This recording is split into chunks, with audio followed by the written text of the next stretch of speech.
مباراة الأهلي والزمالك، والزمالك طبعا انسحب ومش هيلعب. فالمفروض في الكورة اللي احنا نعرفه، اللي ما بيلعبش أو بينسحب من ماتش بينزل درجة تالتة. حلو زي الفل.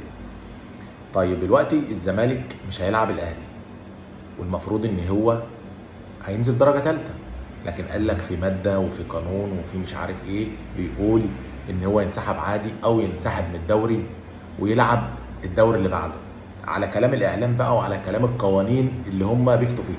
طيب انا فرقه زي اي فرقه، زي المقاولين، زي اي فرقه، زي بلديه المحله بتنزل وبتهبط. لما الزمالك يعمل كده، طب ما انا هشوف الماده دي واعمل زيها. وانا انزل ليه لما انا اريح واريح لاعيبتي والعب الموسم الجاي زي نادي الزمالك؟ ده الطبيعي في الكوره.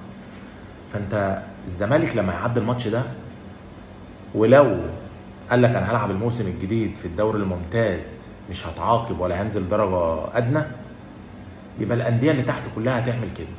ما انا ايه اللي يخليني اهبط وانا اصلا في ايدي اللي انا رايح لعيبتي واتمرن كويس واظبط الدنيا واجي الموسم الجديد اعمل زي نادي الزمالك؟ فبالتالي الدوري اتلغى. فبالتالي اتحاد الكوره حط نفسه في خانه اليك لا مفر منها. خلاص في خانه اليك. تعال بقى اكلمك في موضوع مهم جدا. لما نادي الاهلي ونادي الزمالك ونادي بيراميدز اثناء مباريات المنتخب، كاس مصر كان شغال عادي، كاس مصر شغال عادي، شفناهم كل الفرق لعبت ما عدا بيراميدز والزمالك والاهلي. طبعا الزمالك عنده بروكسي، بيراميدز تقريبا عنده مش عارف، الاهلي عنده الالومنيوم وبيراميدز عندها النصر القاهره، فرق كلها درجه تانية. معقوله يا جماعه؟ معقوله كاس مصر يتطبق على الفرق كلها اثناء ما منتخب شغال، والاهلي والزمالك وبيراميدز يقول لك اصل انا عندي لعيبه بتلعب في المنتخب انا عايز اجل الماتش؟ لعيبه ايه يا ابو لعيبه؟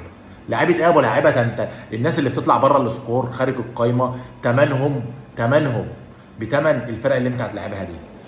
اللاعب واحد ثمنه عقده بعقد 7 8 لعيبه 10 لعيبه في الدرجه الثانيه. تيجي تقول لي انت اصل انا مش هلعب، اصل انا عندي لعيبه راحه المنتخب؟ انتوا بتستهبلوا يا جماعه. واتحاد الكره يوافقكم على كده ازاي؟ يعني يوافقكم على كده ازاي؟ انت في كاس مصر شغال، يا يقف على الكل يا يشتغل على الكل. ما تهبلناش يا جدعان. انتوا ماشيينها ايه؟ انتوا كفته ايه؟ عبلي ب10، عبلي ب5، عبلي ب20. كاس مصر طالما اتلعب اثناء ما المنتخب بيلعب يبقى يتلعب على الكل. مفيش حاجه اسمها اهلي وزمالك وبيراميدز اللي عقوداتهم معديه ال 20 مليون جنيه، تيجي انت على فرقه درجه ثانيه اللاعب عقده 50 60 الف جنيه ولا 30 40 الف، تيجي تقول لي اصل انا مش هلعب، اصل انا عندي لعيبه راح المنتخب. اما انت من اي 30 لاعب ليه؟ انت من اي 30 لاعب ليه؟ يوم ما 5 من عندك هيمشوا من صلاه النبي، 5 حلوين قوي. سلام يا عم، ده انتوا بتوع بطيخ.